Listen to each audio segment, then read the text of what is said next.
Lord. Thanks for the day today. Pray you'll bless our time together. In Jesus' name, amen. Well, today we're going to talk a little bit about a few different subjects. I have tried desperately to try to organize this by different topics. So I'm going to give you some of the things I'm going to talk about, but it may not necessarily be in that order, and I may jump around a bit. I was discussing this with a friend this morning in the UK briefly. It is increasingly difficult to keep up with everything that's going on. I mean, it is, what's the old saying, trying to take a sip of water from a fire hose, an active fire hose. It's become difficult. So I'm going to talk some about artificial intelligence and technocracy and that sort of thing, all those related subjects. I will talk about the Middle East. I will talk about the situation in Israel, the situation on Israel's borders where things are heating up, like Syria, like Gaza, like Lebanon, and Jordan, and this area that on this map it says the West Bank, Judea and Samaria. All of those areas are actively in play. There are also a number of things about wars and rumors of wars among different groups in the world. Just to summarize those would probably take all of my time. So I'm going to do the highlights. I do have a few videos that I'm going to play on AI. I think there's some important things. And related to AI is also demographics, because I think they're very much interrelated. It's one thing that I talk about probably more than anybody else. Maybe it's because I'm not as smart as everybody else. I think it's a big deal. But the world, as I mentioned last week, I think I read a clip from The Economist, the world is on a demographic decline that's unmatched in human history. And at this point,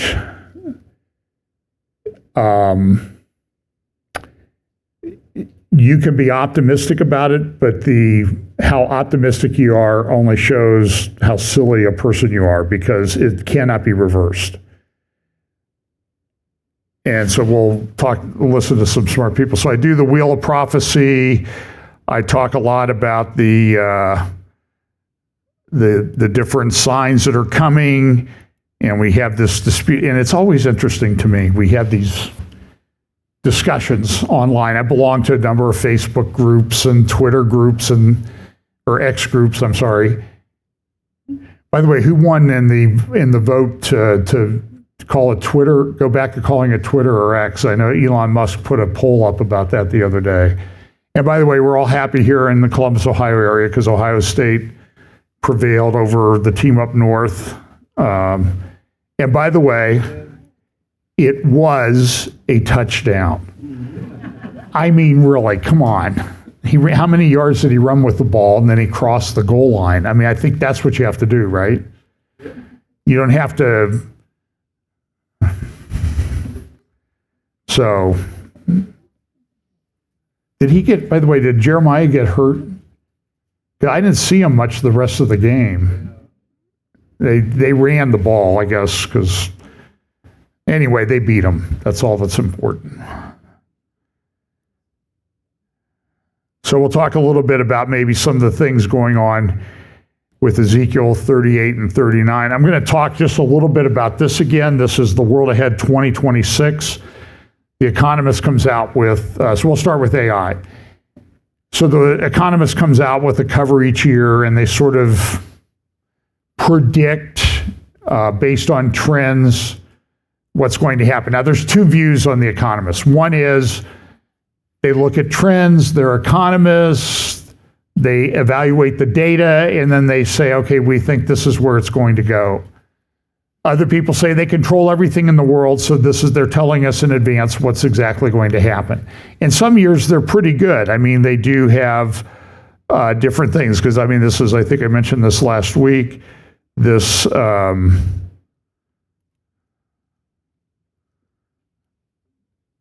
the world in 2019, and they had this thing. Of course, they had the panda, and it was reversed, so you had to flip it. And that you'll see if you looked at it in a mirror, it says Putin's pipelines, and that was back in the world in 2019. That was years before the war in Ukraine started. And everybody gets in on the prophecy thing. So, for example, with regard to the war in Ukraine, you'll see people all the time saying, oh, well, Putin's going to win this week. The guys that said he was going to win in a week, 3 days, then a week, then 2 weeks, then 3 months, and now it's been almost 4 years. Victory is imminent, but he's really, I don't know how to say it. I guess I would say he's destroying Ukraine quite a bit. So I didn't understand what is going on with my. So anyway, so this is the Economist cover. And one of the things that you see in the Economist cover, you see the, good grief, what is going on with this? You see, of course, the U.S. 250 birthday cake. You see the container ship here blasting at the birthday cake. And then you see this thing here. You see the brain. I don't know if I can do my laser pointer in that. It doesn't work right. So right here, there's this brain, and it's attached over here to a controller. What is this? So you see the brain, hive mind here, and you follow there's like a game controller over there. And that's what they're saying. So when you read this stuff that's going on in technology and technocracy, there's a lot going on. Whether they get to where they want to get, I don't know. Maybe AI is a lot of hype. There's things that it's doing that's pretty amazing, but there's also places where it's falling short. It's clear that they're spending a ton of money on this. And there are a lot of plans as to what they're going to do. And a lot of it revolves around, we're going to make the decisions for you and tell you how everything is going to be in your life. So you'll see a lot of the things that are associated with, of course, here you have the hypodermic needles on the cover for The World Ahead 2026. You also see pills all over the place. And part of that may be there's weight loss drugs and pills that are people taking quite a bit these days. So maybe that's what it's related to. But then Bill Gates is still out there pushing his programs and that type of thing. And there are reports that are coming out. The New York Times has go look up the New York Times. They have a pretty amazing report about the Charlie Vector state-approved treatment for Charlie Vector 019 that coming out in the New York Times at this point is kind of amazing. So that's a little bit about that. I don't know. I usually have a scroll bar at the bottom, and it's disappeared.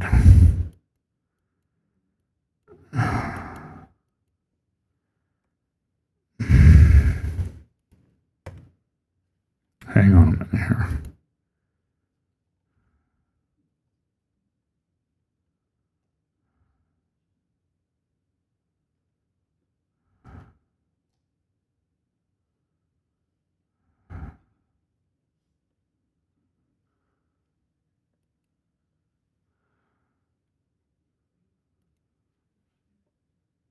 Now, that was something Trump did not do a very good job on this week.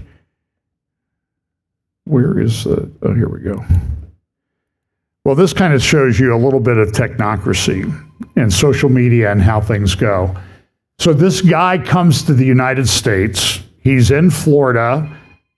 He goes to his friend's house and he picks up a gun. The guy says, hey, let's go out and shoot my gun. So he takes pictures of it. He posts it on social media. He goes back to England, 4,000 miles away, and he's arrested. By the way, it's legal to own a firearm like that in the UK, but what did the police arrest him for? And this guy's gone through months of, he had to hire lawyers, he was arrested, booked, fingerprinted, investigation, and eventually no charges were filed. So no harm, no foul, right? What about all the money that he just spent defending himself? And the police said, well, you posted something that might be offensive or scary to somebody else. Okay. So there was I don't know where the guy is from. He posts a lot on X. And he posted something. He said, the genius of the founding fathers in the United States was they put in the First Amendment, free speech, no restrictions on speech. Now, there's a couple of exceptions to that, but basically no restrictions on speech. But the next amendment was the right to bear arms. And they're probably intricately related. And so this person, I think, rightly noted that the founding fathers of America were pretty smart to see this because they don't have that in the UK the way we have it here. By the way, in the UK, they're now trying to take away the right to a trial by jury. No, because it's expensive, it's slow, and having been a trial lawyer, I can tell you that a jury trial is a much more involved thing than just a trial to a judge. I'm also concerned, though, in the culture that we live in the culture where the police run around arresting a guy for posting a picture of him shooting a gun when he was on vacation in another country 4,000 miles away. I'm concerned that how do you have a fair jury trial when you have the people in charge are thinking that poorly? For example, there's all these different theories. This one, there's a lady, you know who she is. I don't think I should mention her by name today. I'll try not to. I don't know how many different theories she's come up with about how Charlie Kirk was murdered. A lot of them. The problem is, my view is she has completely contaminated the entire jury pool in the United States so that no one would ever be able to come to beyond a reasonable doubt conclusion because of all the different theories running around there. So if the prosecution comes in and says it was this person, this is the evidence, here's the gun, here's the bullet, here's the autopsy. By the way, there was an autopsy done by all things that I've been able to find out, my investigation into the facts. There was an autopsy done. We haven't seen it. Part of that is police don't release all those things because it's an investigatory process and you don't want to tip people off. For example, this week they released some of the Epstein files. And in the release of the Epstein files, a huge number of victims were identified. Now the victims are upset because they wanted to maintain their anonymity. And that's the problem with crimes like Epstein and others are accused. You have to have a victim, and the victim has to come into court. And they come into court, they're subject to cross-examination and that type of thing, and it's a very difficult process. And so that's why I'm just not sure anybody's ever going to get convicted of anything related to Epstein beyond who's already been convicted. That's just my assessment. That could change. I don't know. I haven't seen the files. I haven't read through them. But that's a problem. So Trump came out this week and he put in this thing called the Genesis mission to accelerate AI for scientific discovery. And this has been one of the things that's been going on ever since the Trump administration came into office less than a year ago. It seems like it's been a lot longer, doesn't it? But in January, it'll be a year. So we're at the 10 month and 10 days. And it seems like a lot of things have happened in this year, but a lot of them are related to technology and technocracy. Now, I do on December the 10th, the plan is to have another technocracy roundtable with the usual guys. Patrick Wood's written a book with Courtney Turner. I cannot remember the name of it. Just look them up on Amazon about what's happening in that space. And so I'm arranging an interview with both of them. And I have about 80 interviews that are in my want-to-do list.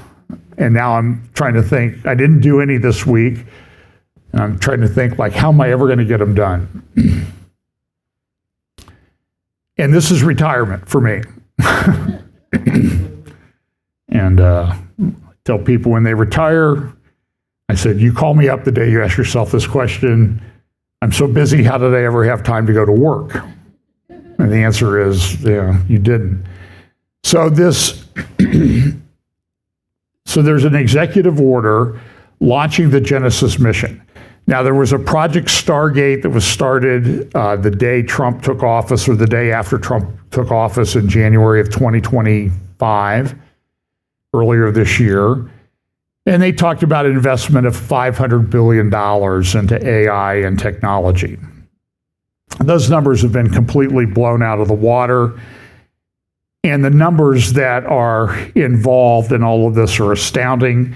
The companies that are involved in it, their valuations have gone through the roof. NVIDIA, Apple, now Google, Microsoft, their values are above $4 or $5 trillion.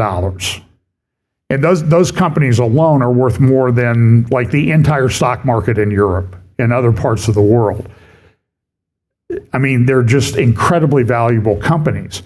So Trump is pushing for this, and a lot of it is related to cryptocurrencies. Trump is heavily invested in cryptocurrencies, or his family is.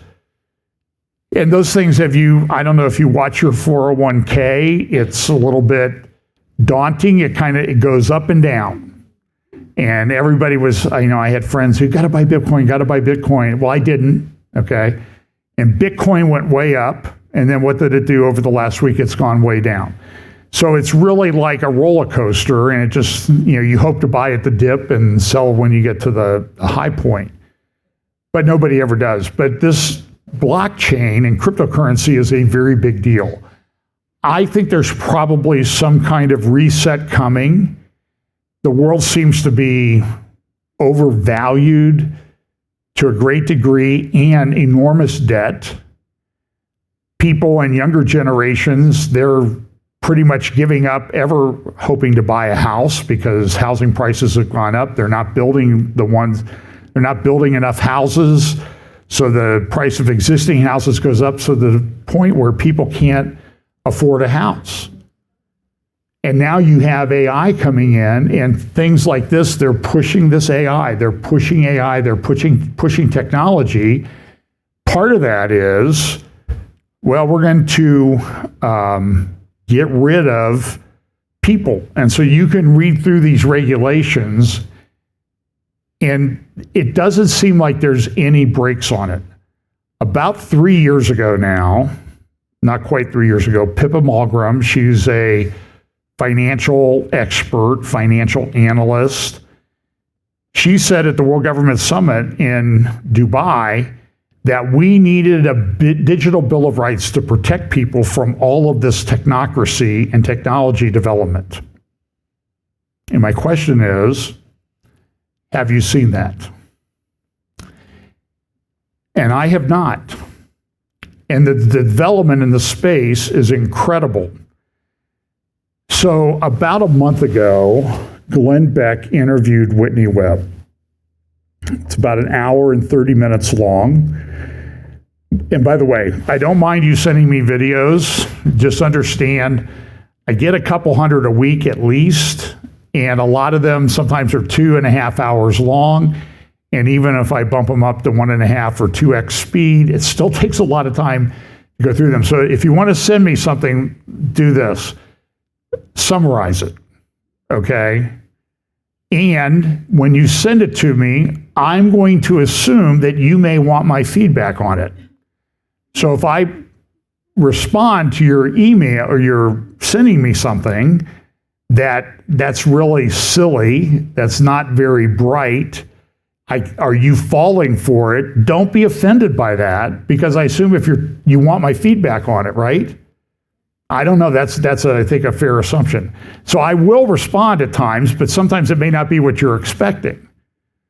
And so what's going on in the AI space is amazing. So this is Glenn Beck interviewing Whitney Webb, and I'm not sure I agree with her on everything. I know I don't agree with everything that Glenn Beck says. So understand, I'm just giving you this to you for information purposes.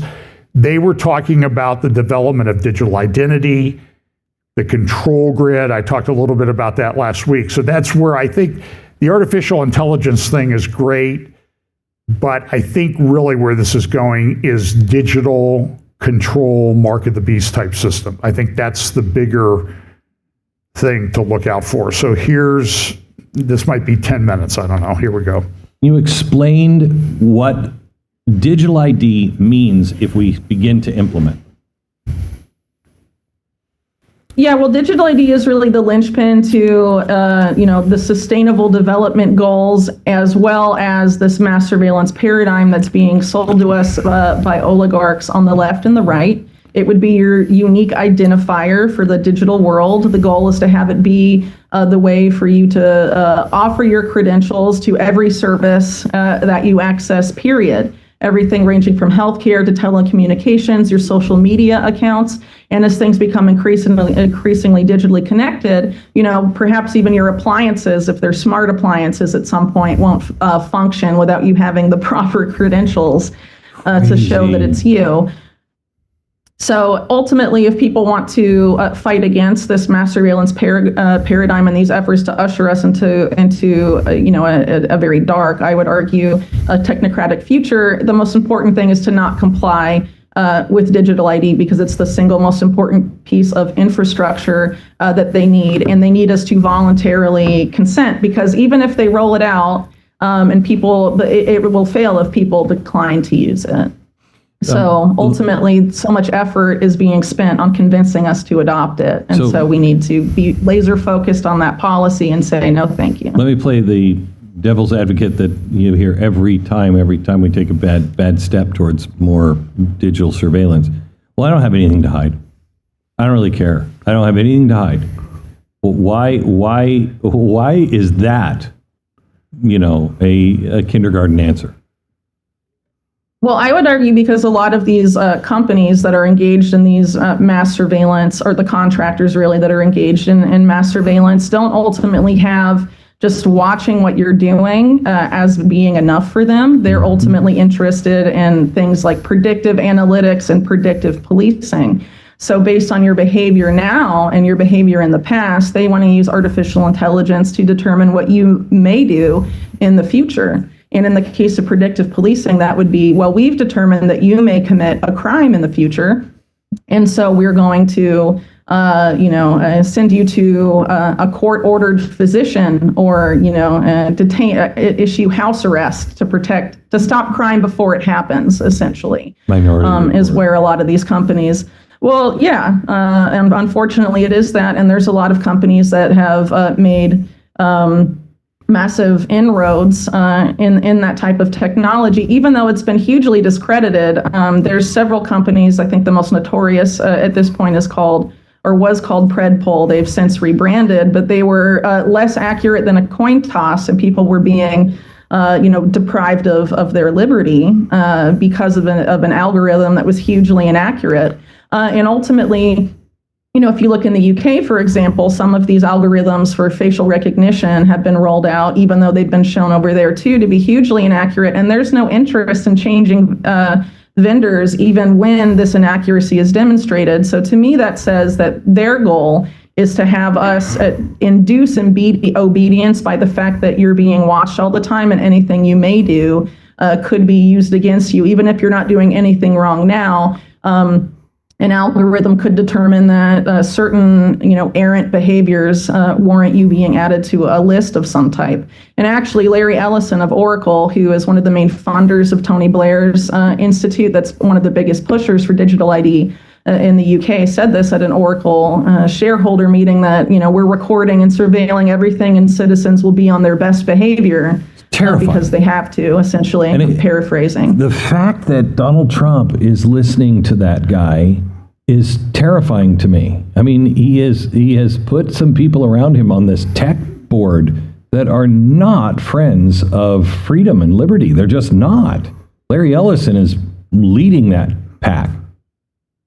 Yeah, a lot of them are I would argue overtly and also covertly globalist. You have people, in that network you just mentioned, serving, for example, on the steering committee of the Bilderberg Group, which is, a well-known closed-door meeting, globalist conflab. And unfortunately, I think some of them anyway, have been able to characterize their policies as libertarian, for example, even though some of those same oligarchs are on record saying that the free market is for losers. If you want to get rich, build a monopoly. And build monopolies, they have, unfortunately. But I think, again, this is what I was saying earlier about the World Economic Forum. There's an effort to sell this since they couldn't sell it from the left. The goal now is to try and sell it somehow from the right. And to try and frame it under metrics and dialectics that'll be more appealing to the group that was most against these policies just a few years ago. And unfortunately, with AI and all of that, it could happen if people aren't vigilant. Yeah, that's true. I mean, and everybody's talking about it. This is the magazine of the Jerusalem Post magazine this week, the AI revolution. Everybody's talking about it. There was a big report released this week. There's a big report in Financial Times about I guess I would sort of describe it as accounting shenanigans of insider deals and related deals and that type of thing that pump up the value of these AI companies. Most people will say, well, that's securities fraud. The problem is, if you're trying to make a case for securities fraud, and I've done these cases on both sides, in order to make a case for securities fraud, you have to have a thing called damages. So if you bought NVIDIA stock for $10 and now it's worth $500, it's hard to go into court and say, I've been damaged by the accounting fraud of NVIDIA, or whatever company you allege is committing. I'm not saying NVIDIA is committing accounting fraud, but any company that you say is committing an accounting fraud, you have to show that you've been damaged. So until the stock price really craters, then you have a problem making your case. The judge would say, well, that's fine. Yeah, maybe there was accounting fraud here, but you're worth more now than you were when you came in here, and that's sort of the point of buying a stock, right? So here is this, and here it says is OpenAI needs to raise at least $207 billion by 2030 so they can continue to lose money. That's what HSBC said in a big analysis that was at the Financial Times this week. And when you look at it, it's pretty daunting with regard to OpenAI. It does not, how do they sustain it? How do they build all these data farms? How do they get all these chips? How do they get all these things that they do? Where do they get the energy to do this? The McKinsey company came out with a report this week. Let's see.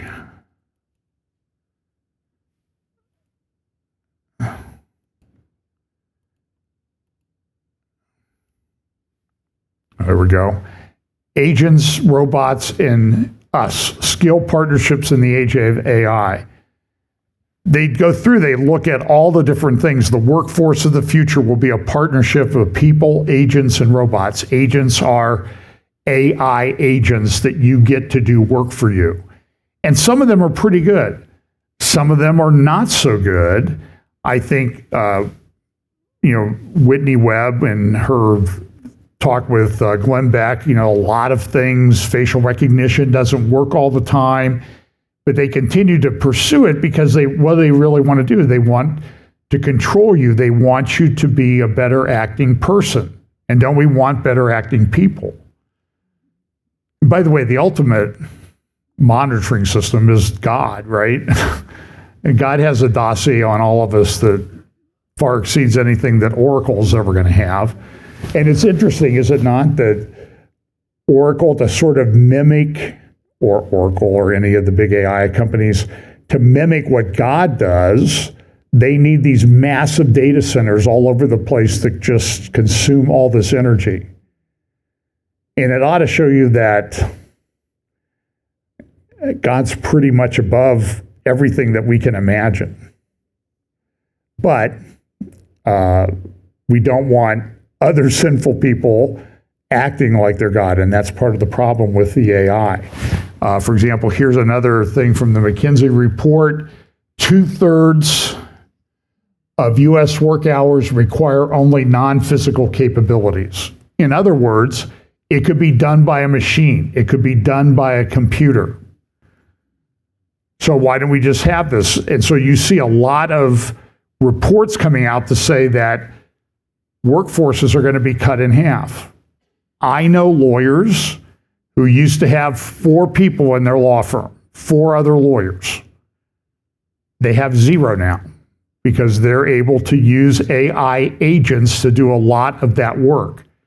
Now, there's still some things that require the skill set of a lawyer to evaluate, but some of the basic things that need done, drafting of letters and that sort, and even drafting of some pleadings, can at least initially be done in great part by AI. I've not used it because I'm not practicing law anymore, but this is a big deal. Lawyers are, well, I shouldn't say that. I was going to say, to me, lawyers are an important part of the economy, and we never have enough lawyers, right? But I'm telling you, 20 years ago, in technology groups that I belong to, we were talking about the day when a lot of lawyers are not going to have a job because computers are going to take over that. And even in evaluating evidence in the relationship between different bits of data in a case that you're working on, we were using rudimentary forms of AI analysis 20 years ago. Now, the technology has caught up to where everybody can do that. So I don't know what I'm just saying is when you look at the, and so here's another from the report, human skills will evolve, not disappear as people work closely with AI. Somebody just between services, I preached first hour, showed me this website, AI-2027.org.com. And they go through and I've not had a chance to look at it, but they go through and they sort of predict what's going to happen with AI. And it's not very hard to see how they go a little bit down the road and they're in a pretty dark place. And it does smack of Revelation 13 and a control system that we know is coming and will be implemented. And there was...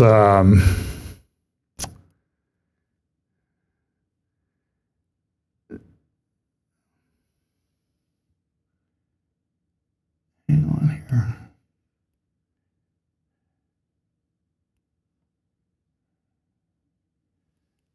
And it could be pretty dark. For example, here's this article today in the New York Times on their opinion page. Everybody says, well, you crazy people, you talk about the end times and the apocalypse and all that stuff. So here's an editorial on the opinion page of the New York Times this morning. What we talk about when we talk about end times. And when you look at it, it's like it talks about a lot of different things. So for example, here's a quote from the article. Not to be outdone in panic, the billionaire tech investor and political influencer Peter Thiel spent the fall popularizing his long-held theory that Armageddon was on its way and perhaps already here. In a closed-door 4-part lecture series in San Francisco, Mr. Thiel shared with hundreds of listeners his musing on Bill Gates and international finance, speculations on the danger of a one-world state, and his feeling that an antichrist-like system was primed for activation at the flip of a switch. And that's something that Patrick Wood said, my friend Patrick Wood said a couple years ago, that when this comes about for the beast system, they're not going to go out and they're going to say, hey, we need to raise money to build a system where we can control everything. They're just going to flip the switch because the system will already be built and it'll be able to be implemented overnight. It's already here. And so where I disagree with somebody like Whitney Webb, by the way, is she talks about digital ID and that type of thing. That's already here. You already have a digital identity, whether you like it or not. If you're functioning in society, people know about you. If you're on social media, people know about you. Now, do they want to put more into that? Sure. Do they want more control into that? Sure. But you already have a digital footprint. How many of you have been to the doctor recently? Every doctor, at least ones that I see, they're all on an app. They communicate you through an app. You get a notice on an app. You click on this, you do this. You click on this, you do this. And it's all done electronically. And then you go to the doctor, and what's the doctor do? They've got a computer. They're putting everything in. And by the way, at least the one health group that I go to, they always have a sign there that says, digitally recording what goes on in this place is prohibited. Okay. Tell Facebook to stop listening to it, okay, or whatever, because it's all being recorded. They just don't. But Eliezer Ludkowski came out, if anyone builds it, everyone dies. Why superhuman AI would kill us all. It's a big problem. It's here. Here's Eric Schmidt talking this week at a conference in South Korea about AI and China and that type of thing. This is only about a minute long, but here we go. The Chinese have strangely made the inverse decision. Every Chinese model is open source. So I have a number of startups which have a high quality of very, very smart Chinese people, and they just use the Chinese LLMs. And they're not political startups. They're just useful and they're free. I said, sure, right? So it's likely that in the media in the next 5 or 10 years, you're going to see this huge amount of tension about as we get closer and closer to AGI, and when we hit various thresholds, when something, we already have systems that can answer graduate level biology, chemistry, math problems, which I look at them and I say, it's inconceivable to me that it can do it and it can solve those. Those are like headline events in my world, AlphaFold, headline events in my world. There will be more. But China will offer those in open source form, and there will be millions of smaller models in open source from many countries. So I think you won't have as big a lock-in, especially if the university teaches you not to become locked into one. And so what you're going to find is it's going to be ubiquitous. It's going to be literally everywhere. That's what's coming. They're building the systems. How do they get the power to do this? They're all talking about launching these data farms into space, where the power of the sun is much stronger than it is here. Doesn't get dark. It doesn't, there's no clouds and that type of thing. So Elon Musk says next year everything's going to be reusable on rockets. Oh, I just happen to have a company that I can do all this stuff for you. Just hire me. I'll launch your data farms into space. And they're even devising ways to cool the chips and that type of thing rather than using up water resources. So who knows? So here's the corollary is everything's being done for us. Neuralink chips, there are testimonials out there about people who have a chip. It helps me live my life. I can live a normal life. I ran into a guy at the golf club this summer. He does chip implants. Oh, I said, so where did you go to medical? I didn't go to medical school. I'm a technician. I help doctors implant chips in people's brains who have Parkinson's.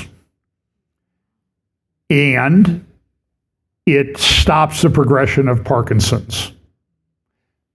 So if you know somebody who has Parkinson's, how are you going to tell them don't do that?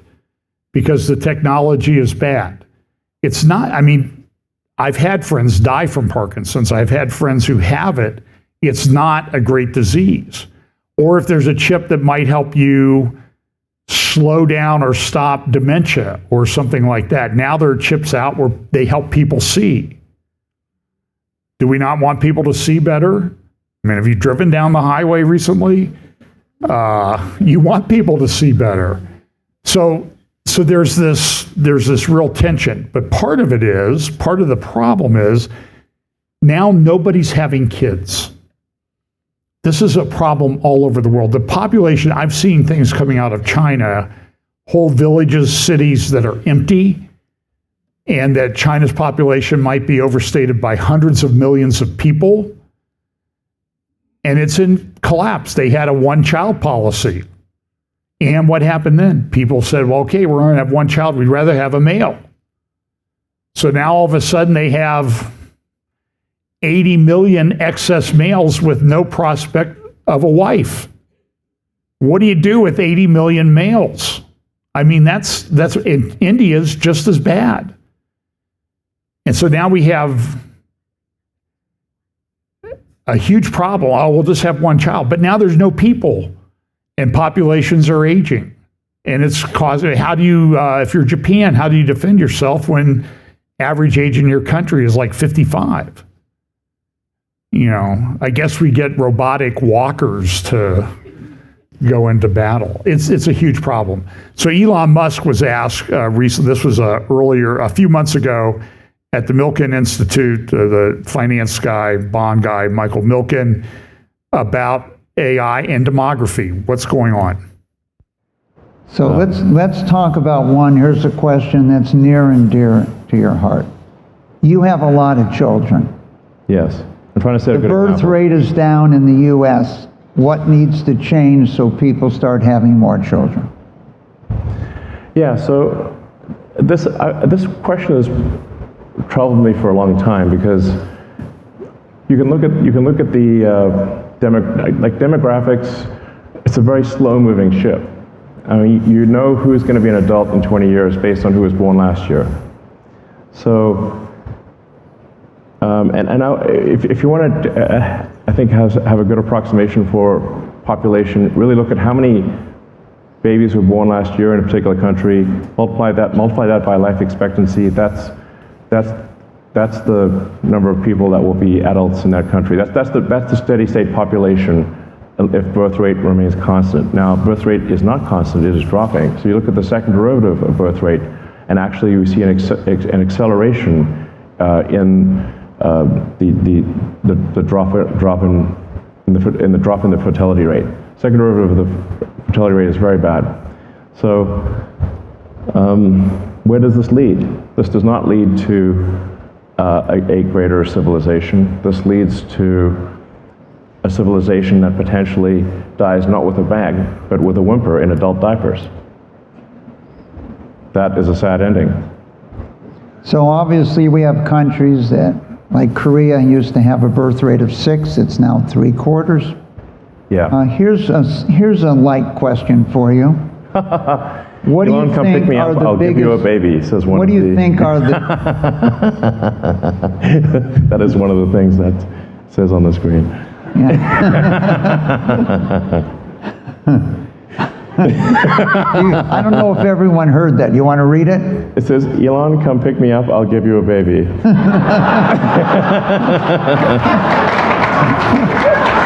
Thank you. Okay. Let's, Well, I mean, I certainly encourage everyone in this room to have at least 3 children. Look, this baby's got to come from somewhere, you know. And I think we just want to have, I don't know, I think we want to have like a slightly increasing population, not a plummeting population. You know, and I think this applies to all countries and cultures. Like, I don't think we want any country or culture to disappear. We want them to ideally flourish and not disappear. So, in fact, one of the things that is overlooked by probably most historians, is the role of low birth rate in the decline of civilizations. So around, I think it was around 50 BC, Rome passed a bill to give a bonus to any Roman citizen that would have a third child. So this was a birth rate was a problem in Rome in 50 BC. The Romans weren't making Romans. The same is true of ancient Greece. So there was a time from about 800 BC to 300-ish BC where the Greeks had a lot of kids and a lot of surviving kids. Like the birth rate far exceeded the death rate, which is why you had Greek cities popping up all over the Mediterranean. But then I think basically it seems to be that prosperity destroys the birth rate. So when a civilization feels like it has no meaningful external threat and is very prosperous, that is what causes the birth rate to plummet. Somewhat counterintuitively, you think, well, if you've got more resources, surely that would lead to more kids. In fact, it is the opposite. The more prosperous a civilization, and the more a civilization feels that it does not need to defend against external threats, the lower the birth rate. I'd say that, there's a lot of research on this. There's really been three. Number one, prosperity, as you've said. Number two, improvements in healthcare. So in 1900, half the children died on the planet before their fifth. And the third was the education of women. So it's a problem, and the question is, how do you turn it around? And I look at it from a Bible prophecy standpoint. How does this play into Bible prophecy? So here's a country, Iran, that has massive problems. This is foreign policy. The other day, Iran can't run away from Tehran's disasters. Tehran is a city of 9 or 10 million people. They're out of water. There's no prospect for them to have water anytime soon. They've built this city. It's on earthquake faults. They were told not to build it. They've built these high rises and everything. And what's going to happen? I mean, we saw an example of high rises in Hong Kong this week, which is a fairly advanced country, civilization, but they use bamboo scaffolding for these skyscrapers. Bamboo burns. It's wood. Strong wood, but it burns. And it burned, and 100 people died or something in these fires? And now you have these skyscrapers that are completely destroyed. And in a place where they have a housing problem already. What's going to happen? So here in Tehran, they have no water. So the Ayatollah Khomeini gave a speech this week, and he doesn't really address this. He says things like, U.S. is a bunch of liars, and he gives this speech. It's kind of an interesting speech. Let me turn the sound down on this. But anyway, he says that we won the 12-day war. We had a great victory. He kind of reminds me of, what was that guy in the Iraq War? Baghdad Bob. Remember Baghdad Bob? The things are burning down behind him, and he goes, "We're having a great victory here in Baghdad." And this is what the Iranian regime does. So in the first point is that in the 12-day war, the Iranian nation undeniably defeated both the U.S. and the Zionists.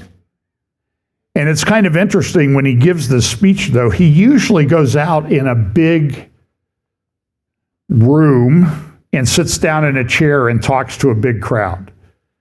This one, he's behind a podium, and he even alludes in the speech to, well, probably not a good idea to go out in public somewhere because somebody might assassinate me, like they have recent experience with a bunch of people being assassinated.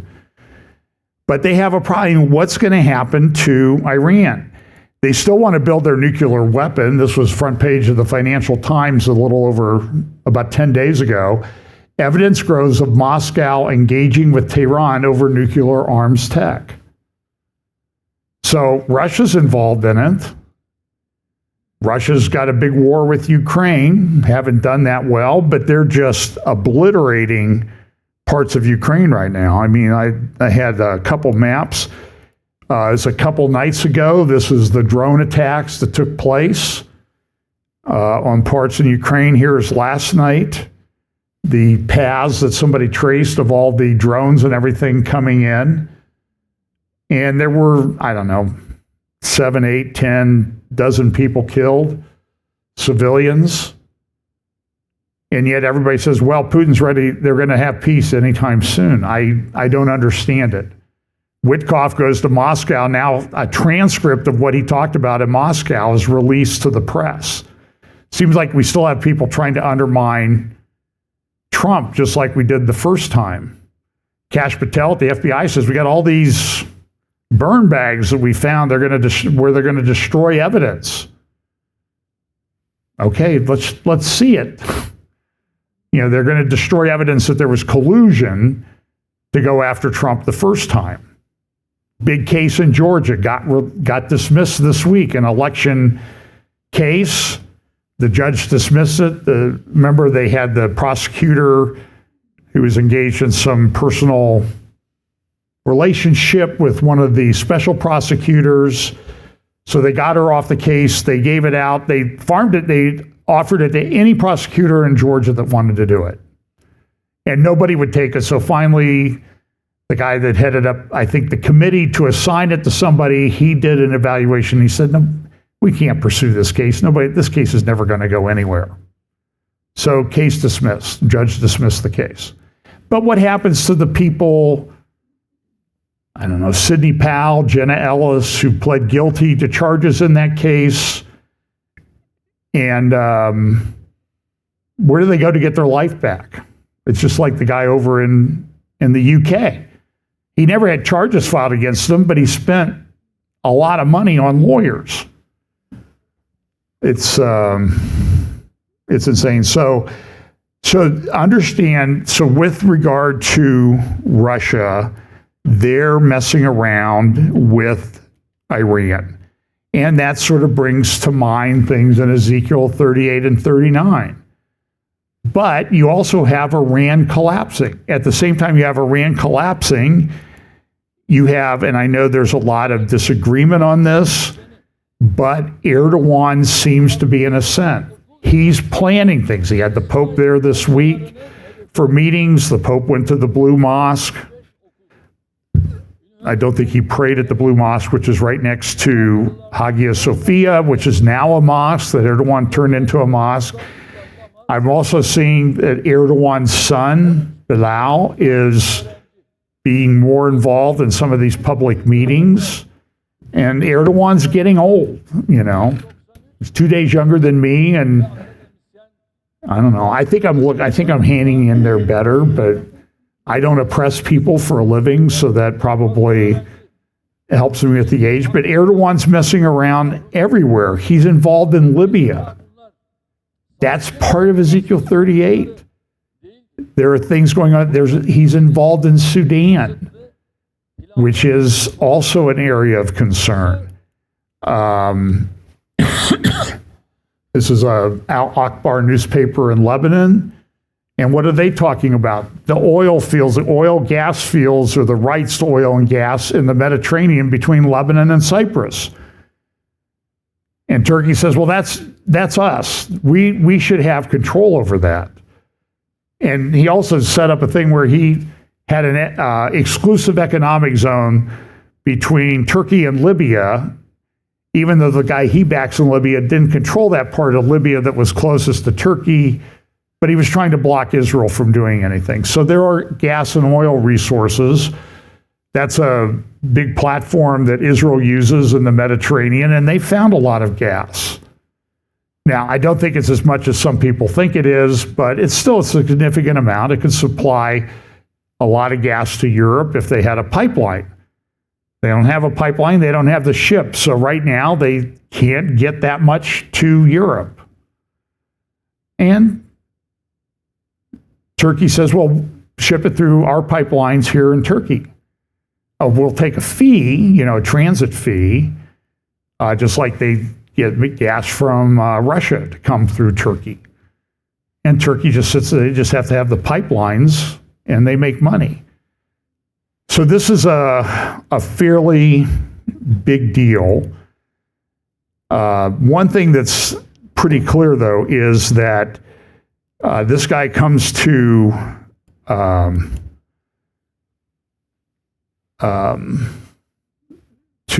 the United States. If you remember, let's go back to a week before October 7th.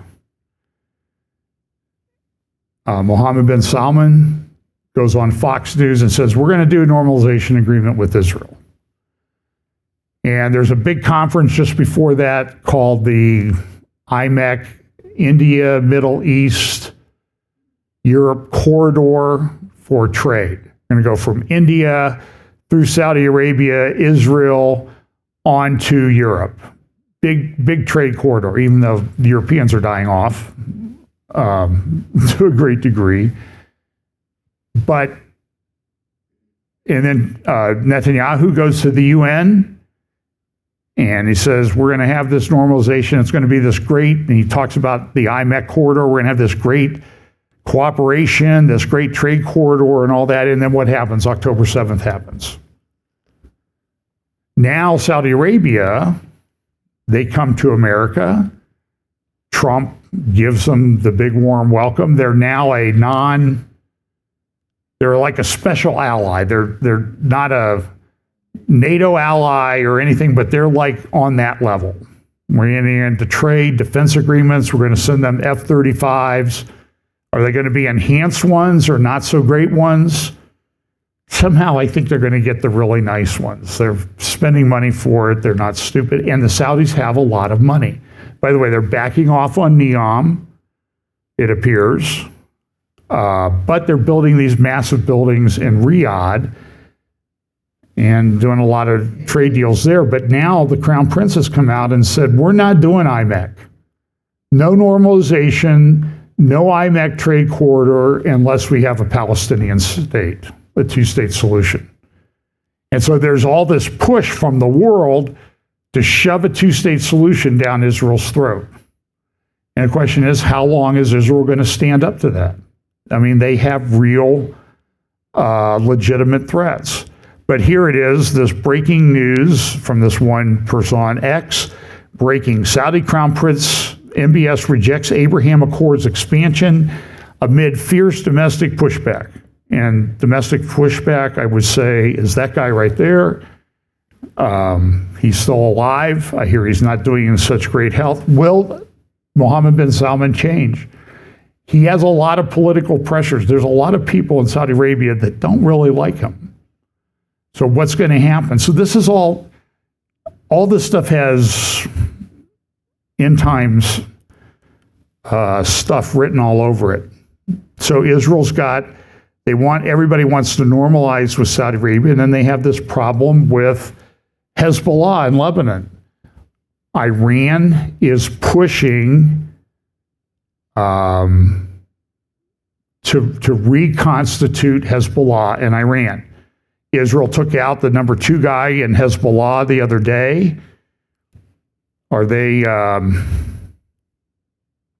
Is that going to hold? I have another detailed slide in here. Yes. Does it seem like my slides are chaotic? Yes. That's a given.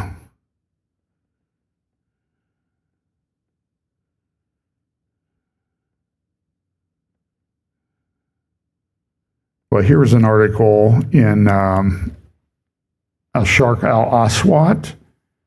It's a article about Mohammed bin Salman's visit to America. And so understand, how does the Arab person see this? Now, I'm sure people in Washington think, well, Mohammed bin Salman came to us, he wanted deals with us. But how did he view it? The most powerful country in the world really came after me to make a deal with me. That's how important I am. Al-Shara from Syria comes. And so he's a former jihadi, maybe a former jihadi. And he comes and everybody's fawning over him.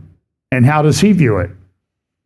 Even Israel's now saying that Al-Shara in Syria is being pretty full of himself, that he seems to be thinks he's in control of a lot of things. So this is an article in the Saudi press the other day, and just listen to a little bit about this. So this is talking about Mohammed bin Salman's visit to Washington. It is a great moment of pride for all Arabs and Muslims to see the Arab Islamic world recognized as one of the most important components of civilization and progress. Islam has given us an eternal message of peace and compassion. A young Arab man went to his place of reflection in a mountain near Mecca, later called Jabal An-Nur. Inside, the angel Gabriel appeared to him and said to him, "Read." Muhammad replied that he could not read, and Jibril pressed him hard twice more. Gabriel's message, "Read in the name of your Lord who created," is the message that shaped Islam, which formed a people and that shaped civilization as we know it. Of course, Saudi Arabia had not yet existed at that time. The Arabs were dispersed, they came together. And now we go and we see the most powerful nation in the world appears to be submitting to us. The vision of Prince Mohammed's reception in Washington reinforces our vision and makes us dream how far our country can take us. The world is looking at us differently today, appreciating the world the example we give to our region and to the world.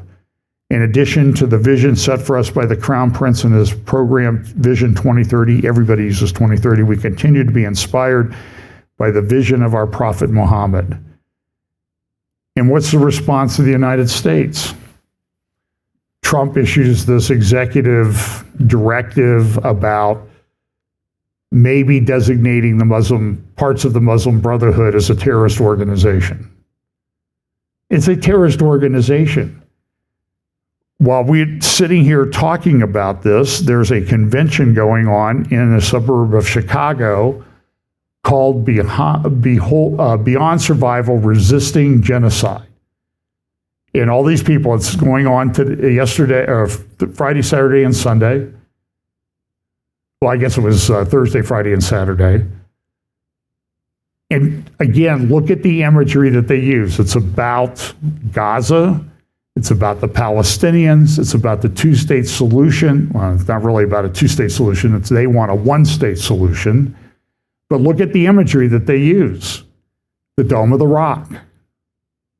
Al-Aqsa, as they call it. It's not really Al-Aqsa, but that's sort of central to everything that they want to do. So we have a big problem.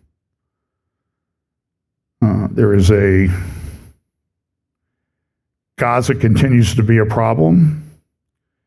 So I'm going to play a couple clips. This is from honestreporting.com. It's a little bit light because it's dark. It's hard to see because it's not high contrast, but you can go to their website, and this shows in great detail the tunnel systems in Gaza. And everybody says, well, why did they destroy all those buildings? Look at that. They're just committing genocide. But how do you do this without destroying the buildings on top of these tunnels? And they're everywhere. I mean, all those little lines and everything, those are tunnels and tunnel branches. Let me see if I can improve that a little bit.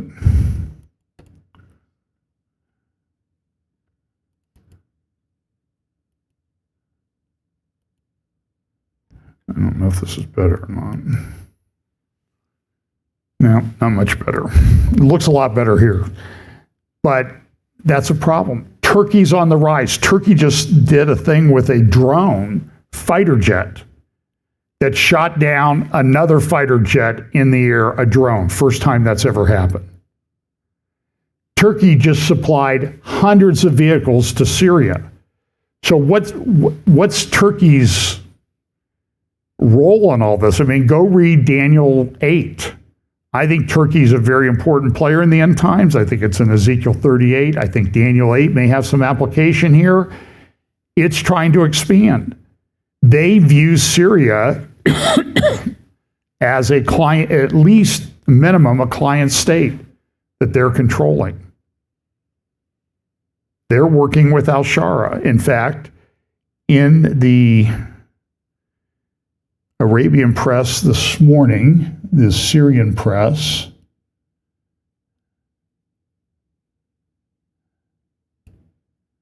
there we go.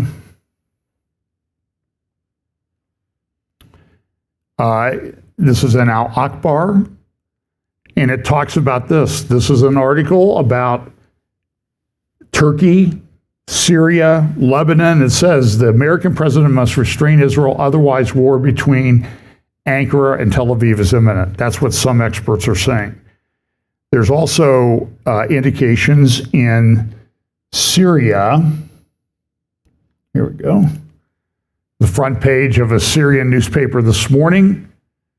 And what's it talking about? Well, it's talking about the fact that southern Syria is on the brink of confrontation. Are Russian patrols drawing new borders for Israel?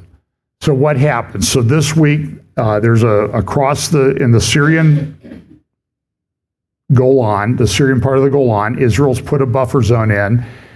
They saw a terrorist group.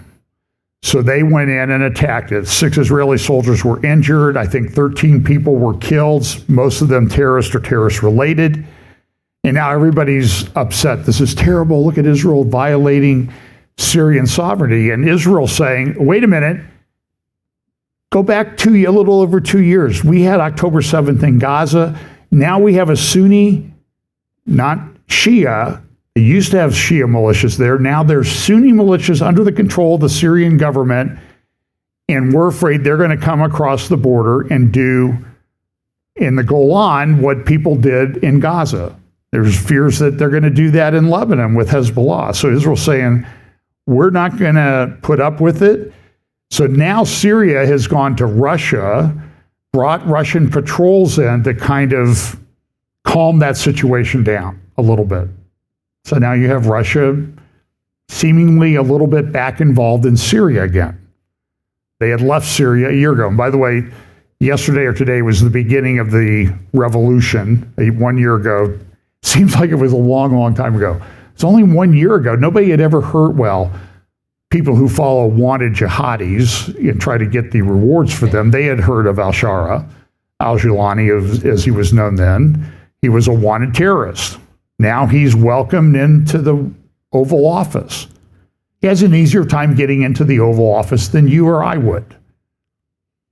Something doesn't seem right with that. And so now Trump comes out with this Muslim Brotherhood thing that really doesn't designate them as a terror organization. It says, well, we're going after different parts of Muslim Brotherhood, but we've got like a 75 or 90-day process to determine whether they're a terrorist organization. Why do you need to do that? I wish somebody could find Phil Haney's computer that he had when he was killed. So Turkey's coming is rising. Here is a little clip of Jonathan Kadrikas with Duran Spielman on the JNS podcast True East about a week ago. And if you ask me what's more worrisome, advanced weapons and tech in the hands of the Saudis or in the hands of the Turkish military, Air Force, etc., the Turks consider me far more than what the Saudis do for various reasons that I won't tell you what I think about the Saudis, but I'll say what I think about the Turks. The Turkey under this leadership is on war footing, has imperialistic designs, and believes that their historic role is to reinstitute the failed Ottoman Empire. The Caliphate, the Yes. Ottoman Caliphate. Ottoman Caliphate, and they are looking at, revising or looking at going through history books and looking at old maps. Where did we once control and govern, and aspiring to make that great again? And when you look at their type of leadership, what they're promoting, their connection to the Muslim Brotherhood, their extremist interpretation of Islam, their hostility towards Israel and the West and Christianity, which many times is overlooked by this administration, and instead they look at them only from a utilitarian, regional, Machiavellian perspective. But at the end of the day, we're looking at a bad actor with hostile and imperialistic intentions for the region, giving them F-35s. I would see that as a direct threat towards Israel. Not happy with the Saudis getting it, and we got the report from the IDF just a few days ago signaling that that would be a threat to Israel. I think that was the wording, but I am much more concerned about Turkey. Also a threat to Israel's ability to act. Yes. Here I want to paint a scenario for you, and let's just say that they'll get the F-35s, and we want to strike Iran in a few years. Now, we saw Saudi Arabia, even I think in the last 12 months, when there was a little ripple with the relations with the U.S., they had some type of consoling meeting with Iran. They had a consoling meeting with Beijing. They are deeply embedded with the Chinese, and therefore maybe that's one of the motivators I think you were alluding to. Let's say Israel wants to strike Iran in 5 years, and Saudi Arabia have F-35s that are also somewhere within the airspace. Paint it out first. How could our considerations be taken differently? That would be a limiting and debilitating factor. Those weapon systems would also, of course, be governed by the political objectives of the Saudis. But in the last conflict, in 12 days, when we fought against the Iranians, when the US and Israel together struck the Iranian nuclear weapons program, I think the political decision was made in Saudi to stay out, not interfere, and not to use any of their systems, their fourth generation aircraft, their missiles, or anything else to interfere. And what's going to happen the next time? We don't know. So Hezbollah is trying to reconstitute things. This is an article from the Financial Times. Hezbollah reels after leader assassinations. There was also Mario Nafwali, I think is his name, posted on X today. I just had that here. Here we go. About, and he says this, he's an analyst, and don't agree with him on everything, but it's kind of interesting perspective. Iran just lost its most valuable colony, Lebanon, and nobody's coming to save it. Tehran is watching its 40-year investment in Lebanon evaporate in real time, and the silence from its remaining proxies is deafening. Now, there are some reports that the Houthis want to invade Israel from Jordan, and who knows? There's a lot of things going on in Judea and Samaria that are very troubling. They're rolling up terror organizations all the time. This is Mario Nafwali says, Hezbollah isn't just bleeding fighters and prestige, it's losing the one thing Iran paid billions to own, the Lebanese state itself. And so there's a question of like, what's Israel going to do? Is Israel going to sit back and let Hezbollah reconstitute itself in Lebanon? Now, Israel's not going to do anything, at least today, and I think tomorrow. The Pope is in Lebanon, so that's kind of a protection for Lebanon right now. Israel's not going to attack him while he's there just because of the optics, but what are they going to do? So he's in Lebanon. Everybody's excited. He's going to get the nation to heal back together. In Lebanon, they don't get along. Are they on the brink of civil war? This is a very volatile situation on Israel's northern border. Israel's probably going to have to do something about it. Amiat Chikli said this, the Beit-Jin incident is no longer merely an encounter in the field. It is a formative event marking the beginning of a new era. This is the thing that happened in Syria. And you see the front page of the Jerusalem Post this morning, IDF ambushed in Syrian raid to arrest terrorists. So this was planned. They planned for Israel to come in. They knew they were coming in. They ambushed them. And it's a very big deal. And this appears to be under the control of the government.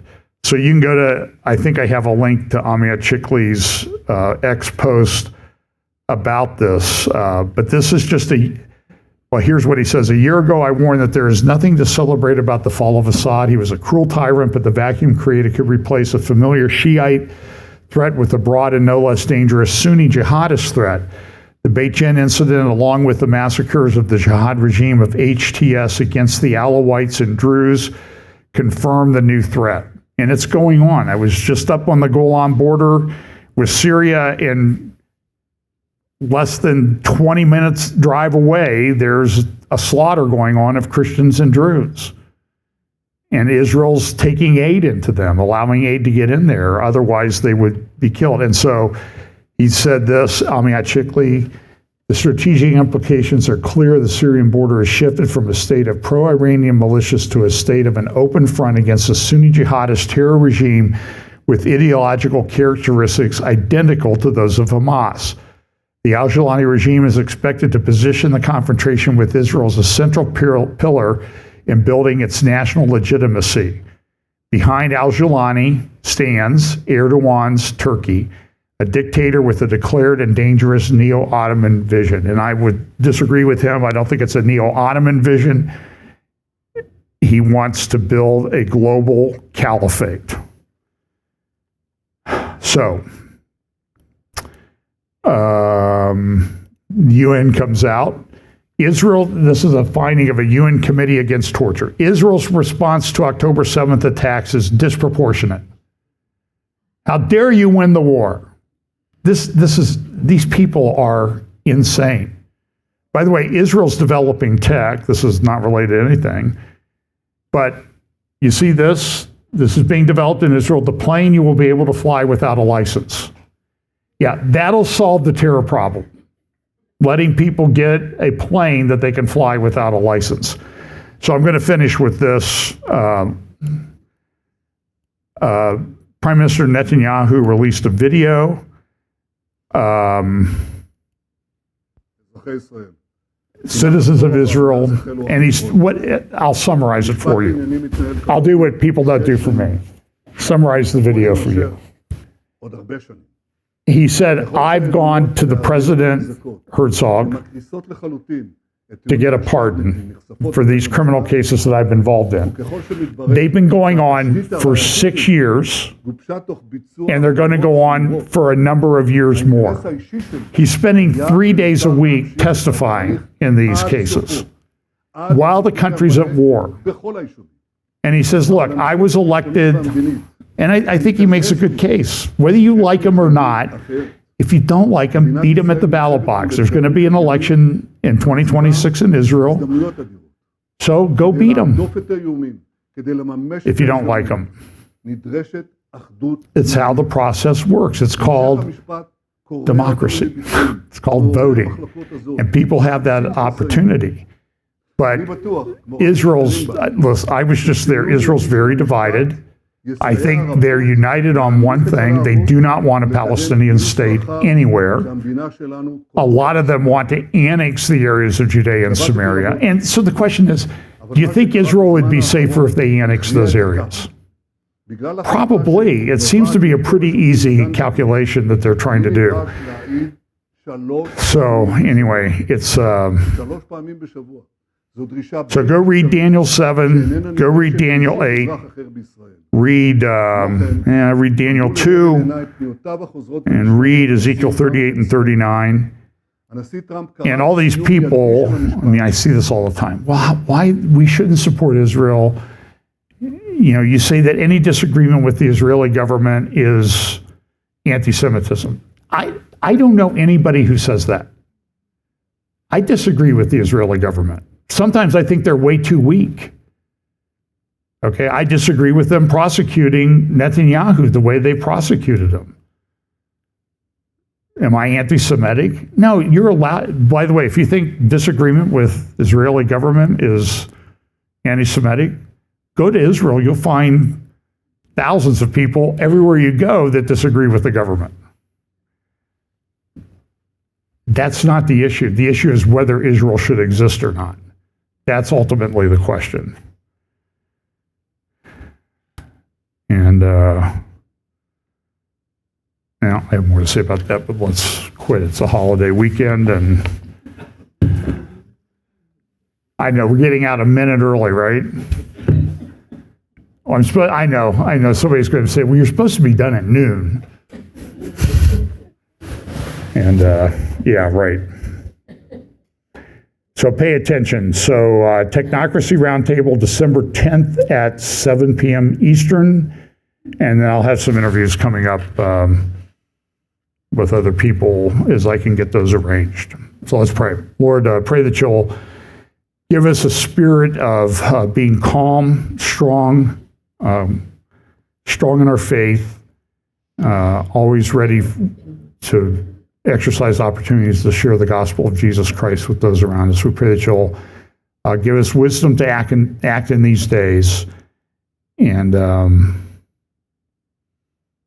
just help us to stand for the right things. Bless us this week in Jesus' name. Amen.